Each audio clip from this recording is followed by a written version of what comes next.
ভারত থেকে নেমে আসা ঢলে স্মরণকালের ভয়াবহ বন্যায় তলিয়ে গেছে ফেনী, নোয়াখালী সহ আশপাশের এলাকা। দেখা দিয়েছে মানবিক বিপর্যয়। পানি বাড়ছে উত্তর পূর্বাঞ্চলের সুরমা, কুশিয়ারা, ধলাই, মনু, খোয়াই, পূর্বাঞ্চলের গোমতী, মুহুরী এবং দক্ষিণ পূর্বাঞ্চলের ফেনী ও হালদা নদীর অববাহিকাতেও। এতে ব্রাহ্মণবাড়িয়া, মৌলভীবাজার, হবিগঞ্জ, ফেনী, চট্টগ্রাম, খাগড়াছড়ি ও কুমিল্লা সহ দেশের বিভিন্ন জেলায় বন্যা দেখা দিয়েছে। দুর্গত এলাকাগুলোতে জলাবদ্ধ মানুষকে উদ্ধারেও কাজ শুরু করেছে সেনাবাহিনী সহ বিভিন্ন সরকারি ও বেসরকারি বাহিনী ও সংস্থার স্বেচ্ছাসেবীরা। প্রতিনিধিদের পাঠানো তথ্যচিত্রে আতিকুর রহমান তিতাসের রিপোর্ট।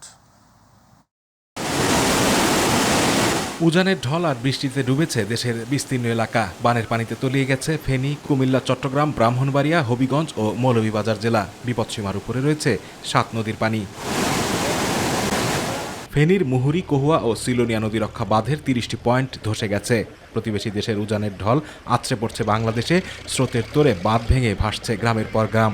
গত 12 দিন আগে ফেনীর পরশুরাম, ফুলগাজী উপজেলার মুহুরী, কহুয়া ও সিলোনিয়া নদীর বাঁধের 26টি পয়েন্টে ভাঙন দেখা দেয়, যা দিয়ে পানি ঢোকে লোকালয়ে। তলিয়ে গেছে 2 উপজেলার 80টি গ্রাম।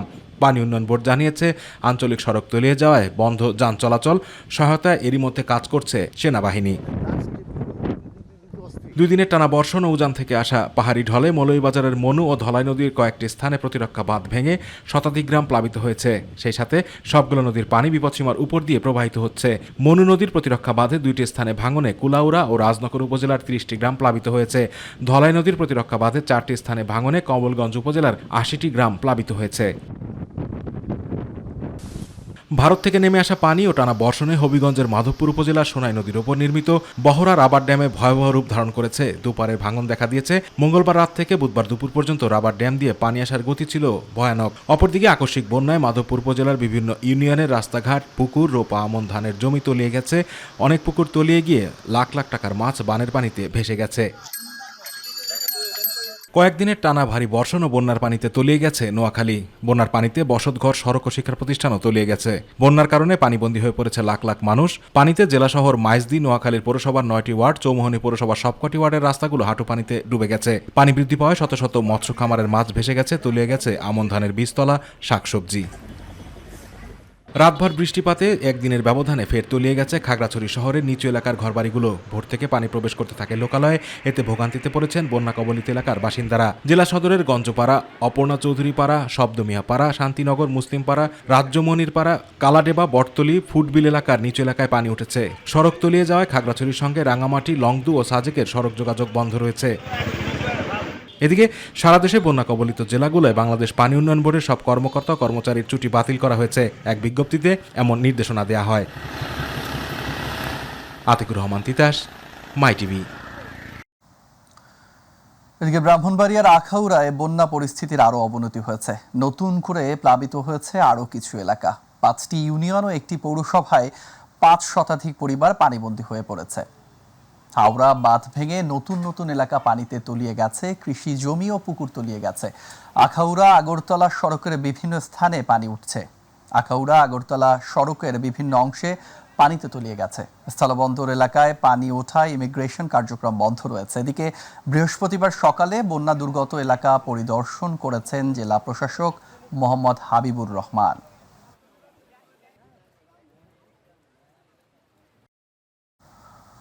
অন্তর্বর্তীকালীন সরকারের প্রধান উপদেষ্টা অধ্যাপক ডক্টর মোহাম্মদ ইউনূসের সঙ্গে সাক্ষাৎ করেছেন বাংলাদেশে নিযুক্ত ভারতীয় হাইকমিশনার প্রণয় কুমার ভার্মা। বৈঠকে চলমান বন্যা পরিস্থিতি এবং এর নানা দিক ও করণীয় নিয়ে কথা হয়েছে বলে জানা গেছে। বিকেল 4টায় রাষ্ট্রীয় অতিথি ভবন যমুনায় যান ভারতীয় হাইকমিশনার। পরে সন্ধ্যায় এক প্রেস ব্রিফিংয়ে প্রধান উপদেষ্টার প্রেস সচিব শফিকুল আলম জানান, 2 দেশের পানি ও বন্যা ব্যবস্থাপনায় প্রধান উপদেষ্টা বাংলাদেশ ভারত উচ্চ পর্যায়ের কমিটি গঠনের প্রস্তাব দিয়েছেন। বৈঠকে ত্রিপুরায় বাঁধ খুলে দেওয়ার বিষয়ে ভারতীয় হাইকমিশনার ভারত সরকারের ব্যাখ্যা তুলে ধরে জানান, বাঁধটি ভেঙে গেছে, ভারত তা খুলে দেয়নি। আমরা কি করি, বিজিবির একজন স্থানীয় কমান্ডার, ওদের বিএসএফ এর স্থানীয়, ওনারা এসে বসে জিনিসটা রিজলভ করেন। ঠিক তেমনি আমরা তো অনেকগুলো রিভার ওদের সাথে শেয়ার করি। একটা রিভারে অনেক যদি প্রচুর পানি আসে, তো এই যে উদ্ভূত যে পরিস্থিতি হয়, কেননা ওরাও তো পানিতে এফেক্টেড হয়, আমরাও হই। তো এই বিষয়টা খুব দ্রুত যদি একটা কোলাবোরেশন করা যায়, হাই লেভেল একটা মিটিং খুব দ্রুত ফ্ল্যাগলে মানে খুব দ্রুত যদি মিটিং হয়, তাহলে হয় কি এইটার যে ইনফরমেশনগুলো ইজিলি ডিসেমিনেট হয়, খুব কুইক ডিসিশনগুলো নেওয়া যায়। কোনো ধরনের আগাম সতর্ক না করে বাঁধ খুলে দিয়ে ভারত অমানবিক আচরণ করেছে বলে মন্তব্য করেছেন অন্তর্বর্তীকালীন সরকারের ডাক, টেলিযোগাযোগ ও তথ্য প্রযুক্তি এবং তথ্য ও সম্প্রচার মন্ত্রণালয়ের উপদেষ্টা নাহিদ ইসলাম। বন্যা নিয়ন্ত্রণে এবং সংকট সমাধানে সর্বোচ্চ চেষ্টা করা হবে বলে জানান পরিবেশ, বন ও জলবায়ু পরিবর্তন এবং প্রাণী সম্পদ মন্ত্রণালয় বিষয়ক উপদেষ্টা সৈয়দা রিজওয়ানা হাসান। বন্যা কবলিত এলাকায় মানুষের জীবন রক্ষা করার জন্য সর্বোচ্চ চেষ্টা করা হচ্ছে বলে জানান দুর্যোগ ব্যবস্থাপনা ও ত্রাণ উপদেষ্টা ফারুকী আজম। রাজধানীতে আলাদা অনুষ্ঠানে সব কথা বলেন তারা। আরো জানাচ্ছেন রাকিব হাসান। অন্তর্বর্তী সরকারের প্রধান উপদেষ্টা ডক্টর মোহাম্মদ ইউনূসের সভাপতিত্বে তার বাসভবন যমুনায় অনুষ্ঠিত হয় উপদেষ্টা পরিষদের বৈঠক। বৈঠকে বৈষম্য বিরোধী আন্দোলনে আহতদের চিকিৎসা সহায়তা ফাউন্ডেশন গঠন চূড়ান্ত করা হয়েছে। একই সাথে বিভিন্ন সময়ে গুম হওয়ার কারণ এবং কারা দায়ী সেটা তদন্তে কমিশন গঠনের সিদ্ধান্ত হয়েছে। বৈঠক শেষে বিষয়গুলো গণমাধ্যমের সামনে তুলে ধরেন পরিবেশ, বন ও জলবায়ু পরিবর্তন এবং পানি সম্পদ মন্ত্রণালয় বিষয়ক উপদেষ্টা সৈয়দা রিজওয়ানা হাসান। তিনি জানান, সর্বোচ্চ গুরুত্ব দিয়ে বন্যা মোকাবেলার সিদ্ধান্ত হয়েছে। যতক্ষণ পর্যন্ত বন্যা উপদ্রুত সকল মানুষের ক্ষয়ক্ষতি ঠিক করে নিরূপণ করা না হবে এবং যতক্ষণ পর্যন্ত এটার পুনর্বাসনের পূর্ণ ব্যবস্থা না করা হবে, এটা সবসময় আমাদের নজরদারিতে থাকবে। বন্যা পরিস্থিতি মোকাবেলায় ঐক্যবদ্ধ হয়ে কাজ করতে দেশবাসীর প্রতি আহ্বান জানান ডাক, টেলিযোগাযোগ ও তথ্য প্রযুক্তি এবং তথ্য ও সম্প্রচার মন্ত্রণালয়ের উপদেষ্টা নাহিদ ইসলাম। আগাম সতর্ক না করে বাঁধ খুলে দেয়ায় সমালোচনা করেন ভারতের। কোনো ধরনের আগাম সতর্কতা এবং প্রস্তুতি নেবার সুযোগ না দিয়েই এই যে বাঁধ খুলে দেওয়া হয়েছে, এটির মাধ্যমে ভারত অমানবিকতার পরিচয় দিয়েছে এবং বাংলাদেশের সাথে অসহযোগিতা করছে। আমরা আহ্বান করব, আমরা আশা করব যে দ্রুত সময়ের মধ্যে ভারত বাংলাদেশের জনগণ বিরোধী এ ধরনের নীতি থেকে সরে আসবে। এ সময় যুব ক্রীড়া উপদেষ্টা আসিফ মাহমুদ বন্যা পরিস্থিতি মোকাবেলায় জাতীয় ঐক্যের আহ্বান জানান। এই দুর্যোগপূর্ণ মুহূর্তে দেশের সকল পক্ষকে ঠিক যেভাবে আমরা গণঅভ্যুত্থানে একটি জাতীয় ঐক্য গড়ে উঠেছিল, সেই জাতীয় ঐক্যের আহ্বান আমরা সরকারের পক্ষ থেকে করছি। সকল পক্ষকে এগিয়ে আসতে হবে এবং এই দুর্যোগপূর্ণ পরিস্থিতি মোকাবেলায় আমাদেরকে একসাথে কাজ করতে হবে। এদিকে সচিবালয়ে সাংবাদিকদের প্রশ্নের জবাবে দুর্যোগ ব্যবস্থাপনা ও ত্রাণ উপদেষ্টা ফারুকী আজম জানান, বন্যা কবলিত এলাকায় মানুষের জানমাল রক্ষায় সর্বোচ্চ চেষ্টা করছে সরকার। এখনকার যে পরিস্থিতি, সেখানে প্রধান হচ্ছে এই মানুষের জীবন রক্ষা করা, সর্বোচ্চ চেষ্টা। সেখানে ডিজাস্টার ম্যানেজমেন্টে কাজ করে তাদের সবাইকে নিয়োজিত করা হয়েছে। এর আগে বন্যা পরিস্থিতি নিয়ে আয়োজিত ব্রিফিংয়ে বন্যার সার্বিক চিত্র এবং সরকারের প্রস্তুতি তুলে ধরেন দুর্যোগ ব্যবস্থাপনা ও ত্রাণ মন্ত্রণালয়ের অতিরিক্ত সচিব KM আলী রেজা। এখন পর্যন্ত বন্যা আক্রান্ত জেলার সংখ্যা হচ্ছে 8টি। এই 8টা জেলার মধ্যে 50টি উপজেলা আমরা চিহ্নিত করেছি যেগুলি প্লাবিত হয়েছে এবং ক্ষতিগ্রস্ত ইউনিয়নের সংখ্যা হচ্ছে 357টি। রাকিব হাসান, মাইটিভি, ঢাকা। দেশে ভয়াবহ বন্যায় ক্ষতিগ্রস্ত মানুষের পাশে দাঁড়াতে অন্তর্বর্তী সরকার ও দলীয় নেতাকর্মীদের প্রতি আহ্বান জানিয়েছেন বিএনপির ভারপ্রাপ্ত চেয়ারম্যান তারেক রহমান। বুধবার রাতে নিজের সামাজিক যোগাযোগ মাধ্যম এক্সের পেজে এক পোস্টে আহ্বান জানান তিনি। তারেক রহমান বলেন, বাংলাদেশের পূর্ব এবং দক্ষিণ পূর্বের 4 জেলা ভয়াবহ বন্যায় বিপর্যস্ত। হাজার হাজার মানুষ পানিবন্দী। বন্যা দুর্গত পরিবারগুলোর পাশে দাঁড়াতে সরকারের আহ্বান জানান তিনি।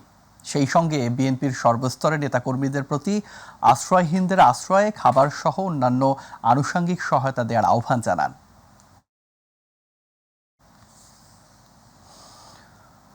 ভারতের একতরফা পানি ব্যবস্থাপনা এবং বাঁধ দিয়ে নদীর স্বাভাবিক গতিপথকে বাধাগ্রস্ত করার কারণেই বাংলাদেশ উজানের ঢলে বারবার আক্রান্ত হচ্ছে, দেখা দিচ্ছে ভয়াবহ বন্যা।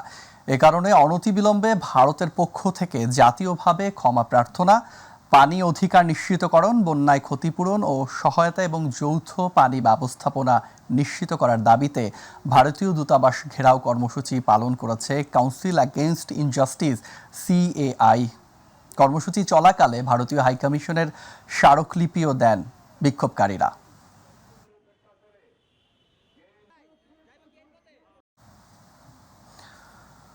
বৈষম্যবিরোধী আন্দোলন চলাকালে রাজধানীর নিউ মার্কেট এলাকায় গুলিতে নিহত হন ব্যবসায়ী আব্দুল ওয়াদুদ। মাথার পেছনে গুলিবিদ্ধ হয়ে ঘটনাস্থলেই তার মৃত্যু হয়। এই ঘটনায় সাবেক প্রধানমন্ত্রী শেখ হাসিনা সহ 130 জনের নামে নিউ মার্কেট থানায় মামলা দায়ের হয়েছে। নিহত ওয়াদুদের আত্মীয় আব্দুর রহমান বাদী হয়ে এ মামলা করেন।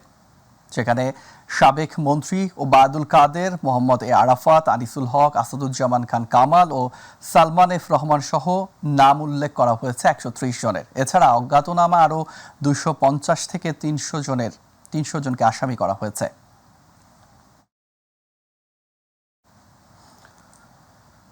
বাংলাদেশের ওয়ার্কার্স পার্টির সভাপতি সাবেক সংসদ সদস্য রাশেদ খান মেননকে গ্রেফতার করেছে ঢাকা মহানগর পুলিশ ডিএমপি। বিকেল 5:15 দিকে তাকে রাজধানীর গুলশান থেকে আটক করা হয়।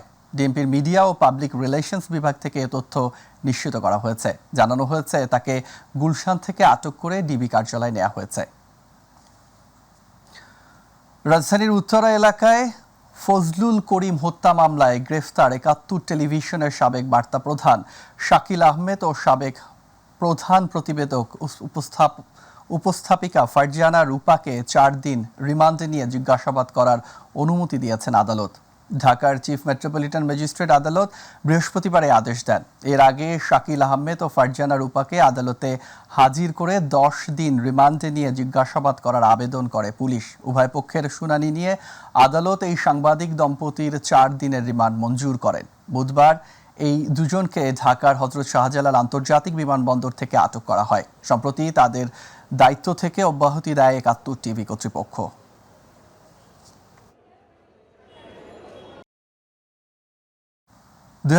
সালে দুদকের করা অর্থ পাচার মামলায় খালাস পেয়েছেন বিএনপির স্থায়ী কমিটির সদস্য এবং সাবেক স্বাস্থ্য ও পরিবার কল্যাণ মন্ত্রী ডক্টর খন্দকার মোশাররফ হোসেন। আজ ঢাকার বিশেষ জজ 1-এর বিচারক আবুল কাশেম এর রায় ঘোষণা করেন। রায় ঘোষণার আগে খন্দকার মোশাররফ আদালতে উপস্থিত হন।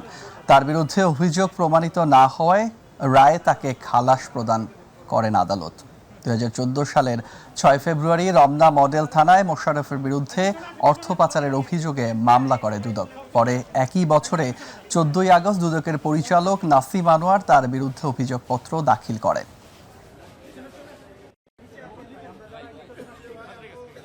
2001 থেকে 2006 কোনো টাকা বিদেশে কোনো কালে কোনো রকম দিয়েছি, এটা এরা প্রমাণ করতে পারেনি।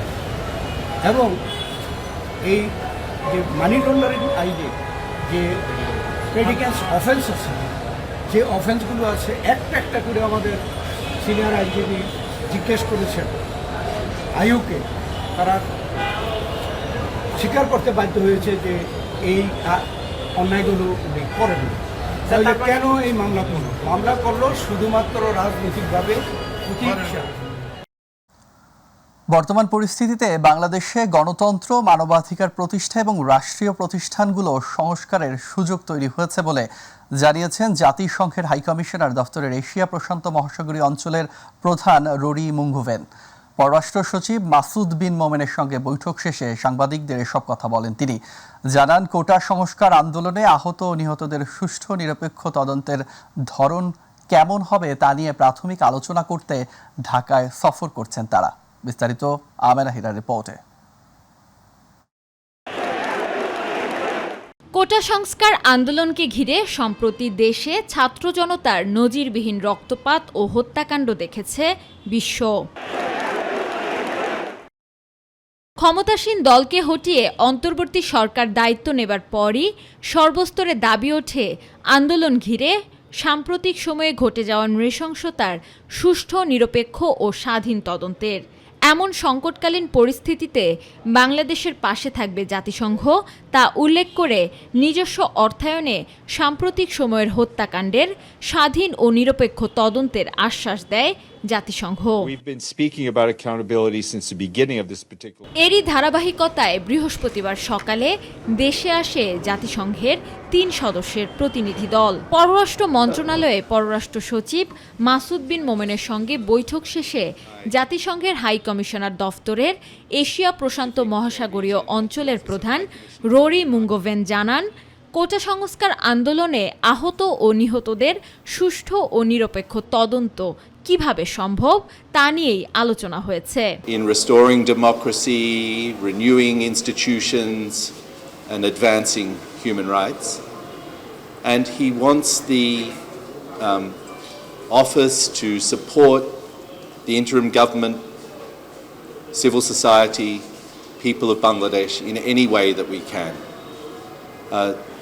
Our visit this week is not an investigation. It's not an investigation. তিনি আরও বলেন, অন্তর্বর্তীকালীন সরকারকে সহায়তা করতে প্রাথমিক ও প্রাক অনুসন্ধান আলোচনা হয়েছে। একই সাথে অন্তর্বর্তী সরকার ও বাংলাদেশের জনগণের তদন্তের প্রত্যাশা নিয়েও বৃহৎ আলোচনা হবে। The interim government, with the advisors, with some of the ministries, with the civil society, with a broad section of Bangladesh society, to hear your priorities, your needs going forward, and explore some areas where the Office of the High Commissioner could assist. এ সময় বাংলাদেশে আসা জাতিসংঘের 3 সদস্যের প্রতিনিধি দলটি তদন্ত দল নয়, বরং তারা অনুসন্ধানী সফরে এসেছেন উল্লেখ করে রোরি বলেন, আগামী 7 দিন অন্তর্বর্তী সরকারের উপদেষ্টা, কয়েকটি মন্ত্রণালয়, সুশীল সমাজ ও মানবাধিকার সংগঠন সহ বিভিন্ন পক্ষের সঙ্গে আলোচনা করে তাদের চাহিদা এবং অগ্রাধিকার সম্পর্কে ধারণা নেবেন তারা। Renewal of democracy through this very, very historic time. Amena Hira, my TV, Dhaka. সুইজারল্যান্ডের রাষ্ট্রদূত রেতো রেঙ্গলির সঙ্গে বৈঠক করেছেন বিএনপি মহাসচিব মির্জা ফখরুল ইসলাম আলমগীর। বেলা 11টায় রাজধানীর গুলশানে দলের চেয়ারপারসনের কার্যালয়ে এই বৈঠক শুরু হয়। মির্জা ফখরুল ছাড়াও বৈঠকে বিএনপির স্থায়ী কমিটি ও আন্তর্জাতিক বিষয়ক কমিটির সদস্য আমির খসরু মাহমুদ চৌধুরী উপস্থিত ছিলেন। পরে আমির খসরু জানান, বাংলাদেশে গণতান্ত্রিক কাঠামো ফিরিয়ে আনার বিষয়ে আলোচনা হয়েছে। পাচারকৃত টাকা ফিরিয়ে আনার বিষয়ে সুইজারল্যান্ড সরকার বাংলাদেশকে সহযোগিতা করার আশ্বাস দিয়েছে। তিনি বলেন, অন্তর্বর্তী সরকারকে কোনো সময়সীমা বেঁধে দেয়নি বিএনপি, যৌক্তিক সময়ের মধ্যেই তারা নির্বাচন দেবে বলেও আশা প্রকাশ করেন তিনি।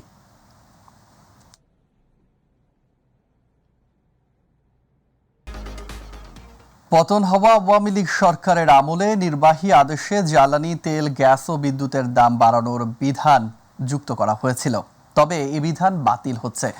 এজন্য বাংলাদেশ এনার্জি রেগুলেটরি কমিশন সংশোধন অধ্যাদেশ 2024-এর খসড়া চূড়ান্ত অনুমোদন দিয়েছে অন্তর্বর্তীকালীন সরকারের উপদেষ্টা পরিষদ। বৃহস্পতিবার রাষ্ট্রীয় অতিথি ভবন যমুনায় অন্তর্বর্তীকালীন সরকারের উপদেষ্টা পরিষদের 3য় বৈঠকে অনুমোদন হয়। বেলা 11টার দিকে প্রধান উপদেষ্টা ডক্টর মোহাম্মদ ইউনূসের সভাপতিত্বে এই বৈঠক অনুষ্ঠিত হয়। 2022 সালের 1 ডিসেম্বর বিশেষ ক্ষেত্রে সরকারকে ভোক্তা পর্যায়ে জ্বালানি তেল, বিদ্যুৎ ও গ্যাসের দাম নির্ধারণ, পুনর্নির্ধারণ ও সমন্বয়ের ক্ষমতা দিয়ে বাংলাদেশ এনার্জি রেগুলেটরি কমিশন অধ্যাদেশ 2022 জারি করেন রাষ্ট্রপতি। বৈষম্য বিরোধী ছাত্র আন্দোলনে অংশ নিয়ে পুলিশের গুলিতে চোখ হারাতে বসেছেন সিরাজগঞ্জের আমিনুর রহমান টুটুল ও জুবায়ের হাসান জিহাদ। টাকার অভাবে উপযুক্ত চিকিৎসা করতে পারছে না গুলিবিদ্ধরা, শিক্ষার্থীর পরিবার। এজন্য সরকার ও সাধারণ মানুষের কাছে সহযোগিতা প্রত্যাশা করছেন তারা। সিরাজগঞ্জ প্রতিনিধি HM মোনায়েম খানের পাঠানো তথ্যচিত্রে ইলিয়াস কমলের রিপোর্ট। কোটা সংস্কার আন্দোলনে গত 16 জুলাই পুলিশের ছোড়া রাবার বুলেটে আহত হন সিরাজগঞ্জের তারাস উপজেলার আমিনুর রহমান টুটুল। এ সময় টুটুলের চোখ মারাত্মকভাবে ক্ষতিগ্রস্ত হয়। জরুরি ভিত্তিতে সিরাজগঞ্জের একটি ক্লিনিক ও পরে ঢাকা জাতীয় চক্ষু বিজ্ঞান ইনস্টিটিউট ও হাসপাতালে নেওয়া হলেও চিকিৎসকরা জানিয়েছেন টুটুলের চোখের জন্য আরও উন্নত চিকিৎসা প্রয়োজন। এর জন্য বিদেশেও নেওয়া প্রয়োজন বলে জানান তারা। দরিদ্র পরিবার হওয়ায় সুচিকিৎসা নিশ্চিতে অনিশ্চয়তা দেখা দিয়েছে টুটুলের। চিকিৎসার জন্য যে টাকা প্রয়োজন সেই টাকা দিয়ে আমাকে চিকিৎসা করানোর মতো সামর্থ্য আমার বাবার নাই। সরকারের কাছে এবং দেশের মানুষের কাছে চাওয়া যে যদি কোনো বিত্তবান আমাকে সহযোগিতা করে, আমার চিকিৎসার জন্য এগিয়ে আসে, তাহলে হয়তো আমার চোখটা আমি ফিরে পাইতাম। এখন অবস্থা চোখের মধ্যে গুলি আছে, অবস্থা আরো চোখ দেখতে পাইতেছে না, চোখ ঝাপসা ঝাপসা দেখা যাচ্ছে। তার চিকিৎসা করেন তো। একই দিনে শহরের রেলগেট এলাকায় পুলিশের ছোড়া রাবার বুলেট জুবায়ের হাসান জিয়াদের চোখে লাগে। পরে তার বন্ধুরা হাসপাতালে নিয়ে যায়। তার অবস্থাও ভালো না দেখে চিকিৎসকরা তাকে ঢাকায় পাঠিয়ে দেয়, কিন্তু সেখানেও তার সঠিক চিকিৎসা হচ্ছে না বলে জানান তারা। প্রথমত লাঠি চার্জ করে আমাদের উপর, আমরা ছত্রভঙ্গ হয়ে দৌড়াদৌড়ি করার পর পুলিশ আমাদের উপর অনেক রকমের আক্রমণ করে, টিয়ার সেল গ্যাস ছড়ে গুলি করে। তো এক পর্যায়ে এসে একটা ছড়া গুলি এসে আমার চোখের ভিতর ঢোকে। চলে আসলো, ডাক্তারের কাছে ভর্তি হইলো না, মানে ওইলি পারে এখন মানে 2 লাখ 2.5 লাখ টাকা খরচ হইতে, 3টা অপারেশন আছে, তারপরে চোখের লেন্স পাল্টার লাগবে। বিশেষ করে তার বাম চোখের এই সাইড দিয়ে যে গুলিগুলো লেগেছে, এগুলো ডক্টর দেখানো হয়েছে, ওনারা বলেছেন যে এটা অন্তত 2টা অপারেশন লাগবে। একাধিক গুলি আরও মাথায়ও লাগে, বিভিন্ন জায়গায় লাগে।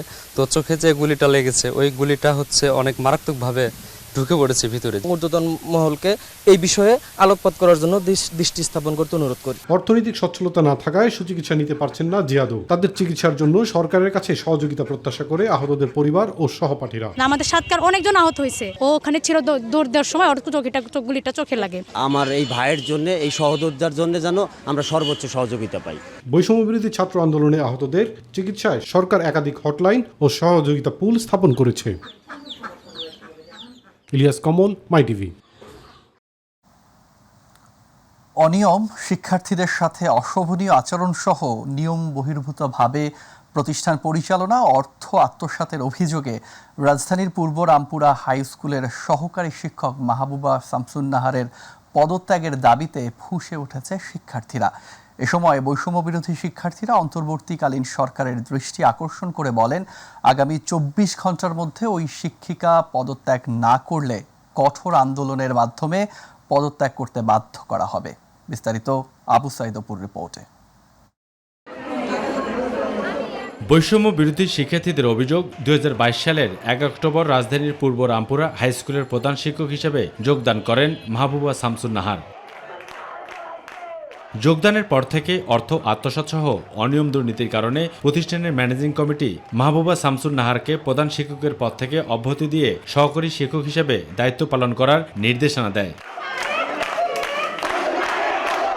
তারপরও অদৃশ্য শক্তির প্রভাব খাটিয়ে ম্যানেজিং কমিটিকে ম্যানেজ করে মনগড়াভাবে অনুত্তীর্ণ শিক্ষার্থীদের কাছ থেকে টাকা নিয়ে তাদের উত্তীর্ণ করে দিতেন। আর অযৌক্তিক বেতন বৃদ্ধি সহ নানান অভিযোগ ওই শিক্ষিকার বিরুদ্ধে। গালিগালাজ করতো, অকথ্য ভাষায় কথা বলতো।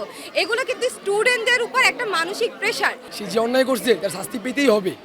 আমাদের থেকে আমরা 9 থেকে 10 উঠছি, সবার থেকে 1000 টাকা করে জরিমানা নেওয়া হয়েছে। পাশাপাশি ফর্ম ফিলআপের নামে বাড়তি অর্থ হাতিয়ে নেয়া, শিক্ষার্থীদের অভিভাবকদের সাথে তুচ্ছ তাচ্ছিল্য ব্যবহার, শিক্ষার্থীদের সাথে অশোভনমূলক আচরণ, স্কুল পরিচালনা কমিটি ছাড়া নিজের সিদ্ধান্ত নিয়ে শিক্ষকদের বেতন বৃদ্ধি, ছাড়পত্র প্রদান করা একজন ছাত্রকে বিনা রসিদে 20,000 টাকা নিয়ে এসএসসি পরীক্ষার ফর্ম পূরণ ছাড়াও উপর মহলে নানা ভয়ভীতি দেখিয়ে প্রতিষ্ঠান পরিচালনা করে আসছিলেন বলে অভিযোগ শিক্ষার্থীদের। সে বলল, আমি যার থেকে ঘুষ নিয়েছি বা অনৈতিকভাবে টাকাটা নিয়েছি আমি ফেরত দিব, কিন্তু আমি পদত্যাগ করব না। সে যখন বলছে যে আমি একা তো দুর্নীতি করি না, আমার সাথে তো অনেকেই দুর্নীতি করছে, কারণ আমি একা কেন চলে যাব। আমরা রামপুরা থানায় গিয়েছি, যে মামলা করেছি, আমাদের মামলা আদৌ মেনে নেওয়া হয়েছে কিনা আমরা জানি না। যদি পদত্যাগ করে তাহলে তো করবে, আর না করলে আমরা আন্দোলন চালিয়ে যাব। বৈষম্য বিরোধী শিক্ষার্থীদের আন্দোলনের ভয়ে তিনি বেশ কয়েকদিন থেকে প্রতিষ্ঠানে আসেন না। এর ফলে আরও উত্তপ্ত হয়ে পড়ে শিক্ষা প্রতিষ্ঠানের কর্মযোগ্য, স্থবির হয়ে পড়ে পাঠদান ও পাঠ গ্রহণ। আর তাই শিক্ষার্থীরা সংবাদ সম্মেলনে 24 ঘন্টার আলটিমেটাম দিয়ে অন্তর্বর্তীকালীন সরকারের দৃষ্টি আকর্ষণ করে বলেন, সহকারী প্রধান শিক্ষিকা মাহবুবা শামসুন নাহার পদত্যাগ না করলে শিক্ষা উপদেষ্টা বরাবর লিখিত অভিযোগ সহ তার সকল সনদপত্র বাতিলের আবেদন জানান শিক্ষার্থীরা। তিনি যদি 24 ঘন্টার মধ্যে পদত্যাগ না করে তাহলে আমরা শিক্ষা উপদেষ্টা বরাবর আবেদন করব তার এই ঘুষ, দুর্নীতি ও অনিয়মের কারণে তার সকল শিক্ষা সনদ বাতিল করা হোক। অবস্থিত অপু, মাই টিভি, ঢাকা। দর্শক, এরই সাথে শেষ করব সংবাদ। পরবর্তী সংবাদ দেখার আমন্ত্রণ জানিয়ে বিদায় নিচ্ছি। আল্লাহ হাফেজ।